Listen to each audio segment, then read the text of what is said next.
ಈ cinema start ಆಗುತ್ತೆ ಹಂಬರ್ಟ್ ಎಂಬ ಹುಡುಗನಿಂದ.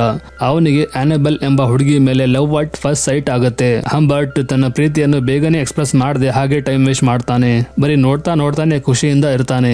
ಆದ್ರೆ ಹಂಬರ್ಟ್ಗೆ ವಿಧಿ ಬೇರೆನೆ ಪ್ಲಾನ್ ಮಾಡಿರುತ್ತೆ. ಆನೆಬೆಲ್ ಒಂದು ಕಾಯಿಲೆಯಿಂದ ತೀರ್ಕೊಳ್ತಾಳೆ. ಹಂಬರ್ಟ್ ಪ್ರೀತಿ ಇನ್ಕಂಪ್ಲೀಟ್ ಆಗುತ್ತೆ. ಅವನು ತುಂಬಾನೇ ದುಃಖ ಪಟ್ಟು ಕಣ್ಣೀರ್ ಹಾಕ್ತಾನೆ. ಹಂಬರ್ಟ್ ತನ್ನ ಸಮಯವನ್ನು ಏಕಾಂಗಿಯಾಗಿ ಪಾಸ್ ಮಾಡ್ತಾನೆ. ಈಗ ಇವನಿಗೆ 50 ವರ್ಷ. ಹಾಗೆ ಇವನೊಬ್ಬ ಪ್ರೊಫೆಸರ್ ಆಗಿರುತ್ತಾನೆ. ಇವನಿಗೊಂದು ಪುಸ್ತಕ ಬರೆಯೋಕೆ ಒಂದು ಒಳ್ಳೆಯ ಪ್ರಶಾಂತವಾದ ಸ್ಥಳದ ಅವಶ್ಯಕತೆ ಇತ್ತು. ಹಾಗಾಗಿ ಒಂದು ಹಳ್ಳಿಯಲ್ಲಿ ಇರುವ ಅವನ ಅಂಕಲ್ ಮನೆಗೆ ಬರ್ತಾನೆ. ಚಂಡಮಾರುತ ಬಂದ ಕಾರಣ ಅವರ ಅಂಕಲ್ ಮನೆ ಒಡೆದು ಪೀಸ್ ಆಗಿ ಹೋಗಿರುತ್ತೆ. ಇವನ ಅಂಕಲ್ ತನ್ನ ಫ್ರೆಂಡ್ ಮನೆಯ ಅಡ್ರೆಸ್ ಕೊಟ್ಟು ಅಲ್ಲಿ ಹೋಗಿ ವಾಸ ಮಾಡು ಅಂತ ಹೇಳ್ತಾರೆ. ಹಂಬರ್ಟ್ಗೆ ಮನೆ ನೋಡಿದ ಮೇಲೆ ಅಷ್ಟೊಂದು ಇಷ್ಟ ಆಗಲ್ಲ. ಆ ಮನೆಯಲ್ಲಿ 14 ವರ್ಷದ ಹುಡುಗಿ ಇದ್ಲು. ಅವಳ ಹೆಸರು ಲಲಿತಾ. ಹಂಬರ್ಟ್ ಲಲಿತಾಳನ್ನು ನೋಡಿ ಅವಳ ಕಡೆಗೆ ಅಟ್ರಾಕ್ಟ್ ಆಗ್ತಾನೆ. ಅವಳು ಫಸ್ಟ್ ಸೈಟಲ್ಲೇ ಇಷ್ಟ ಆಗ್ಬಿಡ್ತಾಳೆ. ಆ ಮನೆ ಓನರ್ ಹೆಸರು ಹೇಜ್. ಅವಳು ಒಬ್ಬ ವಿಧವೆ ಮತ್ತು ಲಲಿತಾ ತಾಯಿ. ಹಂಬರ್ಟ್ ಪ್ರತಿದಿನ ಲಲಿತಾಳನ್ನು ನೋಡ್ತಾ ಇದ್ದ. ಲಲಿತಾ ಸ್ವಲ್ಪ ಕೇರ್ಲೆಸ್ ಹಾಗೂ ಯಾರಿಗೂ ಹೆದರದ ಹುಡುಗಿಯಾಗಿದ್ಲು. ಹಂಬರ್ಟ್ ಕೆಲಸ ಮಾಡುವಾಗ ಅವನ ಹತ್ರ ಹೋಗೋದು ಮತ್ತು ಅವನ ತೊಡೆ ಮೇಲೆ ಕುಂದ್ರೋದು ಅವನಿಗೆ ಬೇಕಂತಲೇ ಡಿಸ್ಟರ್ಬ್ ಮಾಡ್ತಾ ಇದ್ಲು. ಆದ್ರೆ ಹಂಬರ್ಟ್ಗೆ ಅವಳ ಚೆಲ್ಲಾಟ ತುಂಬಾನೇ ಇಷ್ಟ ಆಗಿತ್ತು. ಮತ್ತೊಂದು ಕಡೆ ಹೇಜ್ ಹಂಬರ್ಟ್ ಮೇಲೆ ಅಟ್ರಾಕ್ಟ್ ಆಗಿ ಅವನಿಗೆ ಲೈನ್ ಹಾಕ್ತಾ ಇದ್ಲು. ಆದ್ರೆ ಹಂಬರ್ಟ್ಗೆ ಅದು ಗೊತ್ತಾಗಲ್ಲ. ಅವನು ಲಲಿತಾ ಜೊತೆಗೇನೆ ಚಾನ್ಸ್ ನೋಡ್ತಾ ಇದ್ದ. ಹೇಜ್ ಹಂಬರ್ಟ್ಗೆ ಲೈನ್ ಹಾಕ್ತಾ ಇದ್ಲು. ಹಂಬರ್ಟ್ ಅವಳ ಮಗಳ ಮೇಲೆ. ಮನೆಯಲ್ಲಿ ಲಲಿತಾ ತಾಯಿ ಮಾತು ಕೇಳ್ತಾ ಇದ್ದಿಲ್ಲ. ಹಾಗಾಗಿ ಅವಳಿಗೆ ಬೋರ್ಡಿಂಗ್ ಸ್ಕೂಲ್ ಕಳಿಸ್ಬೇಕಂತ ಪ್ಲಾನ್ ಮಾಡ್ತಾಳೆ. ಆದ್ರೆ ಲಲಿತಾಗೆ ಬೋರ್ಡಿಂಗ್ ಸ್ಕೂಲ್ ಹೋಗೋಕೆ ಇಷ್ಟಾನೇ ಇರಲ್ಲ ಮತ್ತು ಹಂಬರ್ಟ್ ಕೂಡ ಇದರ ಬಗ್ಗೆ ಅಪ್ಸೆಟ್ ಆಗ್ಬಿಡ್ತಾನೆ. ಲಲಿತಾ ಬೋರ್ಡಿಂಗ್ ಸ್ಕೂಲ್ ಹೋಗೋ ಟೈಮ್ ಅಲ್ಲಿ ಅವಳ ಕಣ್ಣು ಹಂಬರ್ಟ್ ಮೇಲೆ ಬೀಳುತ್ತೆ. ಆಗ ಅವನು ವಿಂಡೋ ಇಂದ ನೋಡ್ತಾ ಇದ್ದ.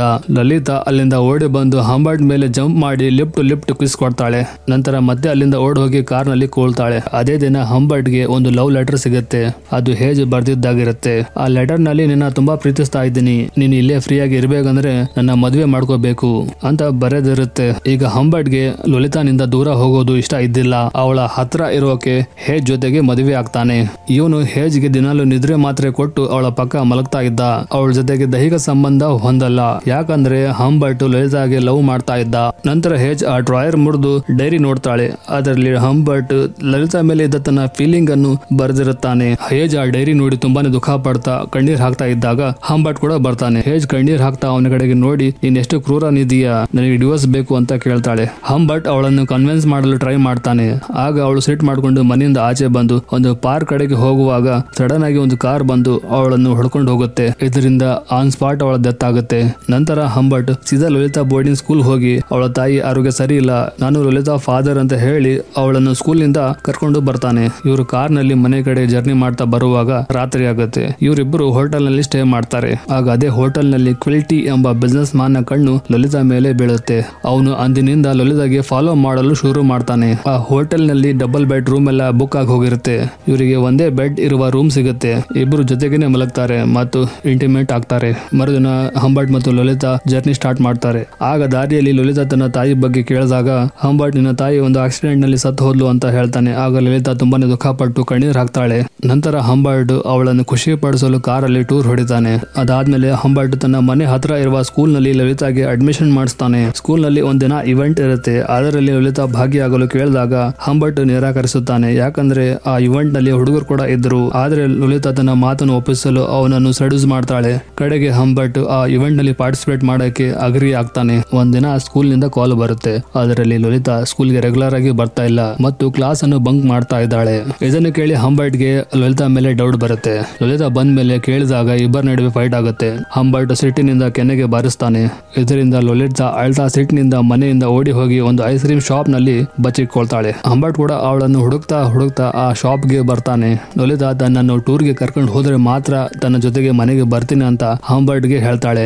ನಂತರ ಇವರಿಬ್ರು ಟೂರ್ ಗೆ ಜರ್ನಿ ಸ್ಟಾರ್ಟ್ ಮಾಡ್ತಾರೆ. ಆಗ ಒಂದು ಕಾರ್ ಇವರನ್ನು ಫಾಲೋ ಮಾಡ್ತಾ ಇರುತ್ತೆ. ಹಂಬರ್ಟ್ ಆ ಕಾರ್ ನ ನಂಬರ್ ನೋಟ್ ಮಾಡ್ಕೊಳ್ತಾನೆ. ಇನ್ನು ಸ್ವಲ್ಪ ದೂರ ಹೋದ್ಮೇಲೆ ಅದೇ ಕಾರು ನಂಬರ್ ಪ್ಲೇಟ್ ಚೇಂಜ್ ಮಾಡಿ ಫಾಲೋ ಮಾಡ್ತಾ ಇರುತ್ತೆ. ಹಂಬರ್ಟ್ ಕಾರ್ ನಿಲ್ಲಿಸಿ ಯಾರು ಫಾಲೋ ಮಾಡ್ತಾ ಇದಾರೆ ಅಂತ ನೋಡೋಕೆ ಹೋದಾಗ ಆ ಕಾರ್ ರಿವರ್ಸ್ ಹೊಡ್ಕೊಂಡು ಹೋಗುತ್ತೆ. ನಂತರ ಇವರಿಬ್ಬರು ಹೋಟೆಲ್ ನಲ್ಲಿ ಸ್ಟೇ ಮಾಡ್ತಾರೆ. ಹಂಬರ್ಟ್ ಹೋಟೆಲ್ ನಿಂದ ಆಚೆ ಹೋಗಿ ಬಂದಾಗ ಲಲಿತಾ ಕಾಲು ಕೆಸರಿನಿಂದ ತುಂಬಿರುತ್ತೆ. ಆಗ ಹಂಬರ್ಟ್ಗೆ ಮತ್ತೆ ಡೌಟ್ ಬರುತ್ತೆ. ಆ ಫಾಲೋ ಮಾಡ್ತಾ ಇದ್ದ ಕಾರ್ನವನೇ ಇವಳ ಲವರ್ ಅಂತ. ಈಗ ಲಲಿತಾ ಅವನ ಜೊತೆಗೆ ಹೋಗಿ ಬಂದ್ಲು. ಸೊ ಮತ್ತೆ ಇವ್ರ ನಡುವೆ ಫೈಟ್ ಆಗುತ್ತೆ. ಲಲಿತಾ ಸಿಟ್ ಮಾಡ್ಕೊಂಡು ಆ ರಾತ್ರಿ ಹೋಟೆಲ್ ನಿಂದ ಆಚೆ ಬರ್ತಾಳೆ. ಆಚೆ ಕಡೆ ತುಂಬಾನೇ ಚಳಿ ಇರುತ್ತೆ. ಇವಳು ಇಡೀ ರಾತ್ರಿ ಹೊರಗೆ ಇರ್ತಾಳೆ. ಮರುದಿನ ಲಲಿತಾಗೆ ಭಯಂಕರ ಜ್ವರ ಬರುತ್ತೆ. ಅವಳಿಗೆ ತುಂಬಾ ಸೀರಿಯಸ್ ಆಗುತ್ತೆ. ಡಾಕ್ಟರ್ ಚೆಕ್ಅಪ್ ಮಾಡಿದ್ಮೇಲೆ ಇವಳು ಬದುಕೋದು ಡೌಟ್ ಅಂತ ಹೇಳ್ತಾರೆ. ಮರುದಿನ ಲಲಿತಾ ಬಗ್ಗೆ ತಿಳ್ಕೊಳ್ಳೋಕೆ ಹಂಬರ್ಟ್ ಕಾಲ್ ಮಾಡ್ತಾನೆ. ಸಿಸ್ಟರ್ ಕಾಲ್ ಪಿಕಪ್ ಮಾಡಿ ಅವಳ ಅಂಕಲ್ ಬಂದು ಕರ್ಕೊಂಡು ಹೋದ್ರು ಅಂತ ಹೇಳ್ತಾಳೆ. ಆಗ ಹಂಬರ್ಟ್ ತುಂಬಾ ಟೆನ್ಷನ್ ಆಗಿ ಹುಚ್ಚಿನಂತೆ ಆಡ್ತಾ ಡಾಕ್ಟರ್ ಮೇಲೆ ಜೋರ್ ಮಾಡ್ತಾನೆ. ಅವನು ತುಂಬಾನೇ ಗಲಾಟೆ ಮಾಡ್ತಾ ಇದ್ದಿದ್ದು ನೋಡಿ ಡಾಕ್ಟರ್ಸ್ ಅವನಿಗೆ ಹಾಸ್ಪಿಟಲ್ ನಿಂದ ಆಚೆಗೆ ಹಾಕ್ತಾರೆ. ಇವನು ತುಂಬಾನೇ ಹುಡುಕಾಡ್ತಾನೆ. ಹಾಗೆ ಹುಡುಕ್ತಾ 3 ವರ್ಷ ಕಳೆದು ಹೋಗುತ್ತೆ. ಒಂದಿನ ಲಲಿತಾನಿಂದ ಹಂಬರ್ಟ್ ಗೆ ಒಂದು ಲೆಟರ್ ಬರುತ್ತೆ. ಅದರಲ್ಲಿ ಅವಳಿಗೆ ಹಣದ ಅವಶ್ಯಕತೆ ಇದೆ ಮತ್ತು ಈಗ ಪ್ರೆಗ್ನೆಂಟ್ ಇದ್ದೀನಿ ಅಂತ ಬರ್ದಿರುತ್ತೆ. ಹಂಬರ್ಟ್ ಲಲಿತಾ ಇದ್ದ ಅಡ್ರೆಸ್ ಗೆ ಬಂದು ಬಾಗಿಲು ತಡೆದಾಗ ಲಲಿತಾ ಡೋರ್ ಓಪನ್ ಮಾಡ್ತಾಳೆ. ಅವಳು ಪ್ರೆಗ್ನೆಂಟ್ ಮತ್ತು ಸೈಲೆಂಟ್ ಇರುವುದು ನೋಡಿ ಹಂಬರ್ಟ್ ಗೆ ಅವಳ ಹಳೆ ದಿನಗಳು ನೆನಪಾಗುತ್ತೆ.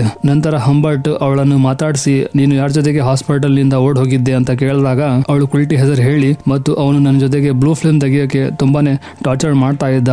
ನಾನು ಹೇಗೋ ಅಲ್ಲಿಂದ ತಪ್ಪಿಸಿಕೊಂಡು ಓಡ್ ಬಂದು ಒಂದು ಹುಡುಗನನ್ನು ಮದುವೆ ಆದೆ ಅಂತ ಹಂಬರ್ಟ್ ಗೆ ಹೇಳ್ತಾಳೆ. ಹಂಬರ್ಟ್ ಅವಳಿಗೆ ಹಣ ಕೊಟ್ಟು ಸೀದಾ ಸಿಟ್ಟಿನಿಂದ ಕುಲ್ಟಿ ಹತ್ರ ಬರ್ತಾನೆ. ಹಂಬರ್ಟ್ ಅವನನ್ನು ಒದ್ದು ಟಾರ್ಚರ್ ಮಾಡಿ ನೀನ್ ಯಾಕೆ ಈ ತರ ಮಾಡಿದೆ ಅಂತ ಕೇಳಿ ಕಡೆಗೆ ಅವನನ್ನು ಶೂಟ್ ಮಾಡ್ತಾನೆ. ನಂತರ ಪೊಲೀಸ್ನವರು ಹಂಬರ್ಟ್ ನನ್ನು ಅರೆಸ್ಟ್ ಮಾಡ್ತಾರೆ. ಈ ಸಿನಿಮಾದ ಕಡೆಯಲ್ಲಿ ನಮಗೆ ಗೊತ್ತಾಗುತ್ತೆ ಹಂಬರ್ಟ್ ಜೈಲಿನಲ್ಲಿ ಇದ್ದಾಗ ಯಾವುದೋ ಒಂದು ರೋಗದಿಂದ ಸತ್ ಹೋದ. ಹಂಬರ್ಟ್ ತೀರಿಕೊಂಡ ತಿಂಗಳ ನಂತರ ಲಲಿತಾದು ಕೂಡ ಡೆಲಿವರಿ ಟೈಮ್ ಅಲ್ಲಿ ಸಾವಾಗುತ್ತೆ.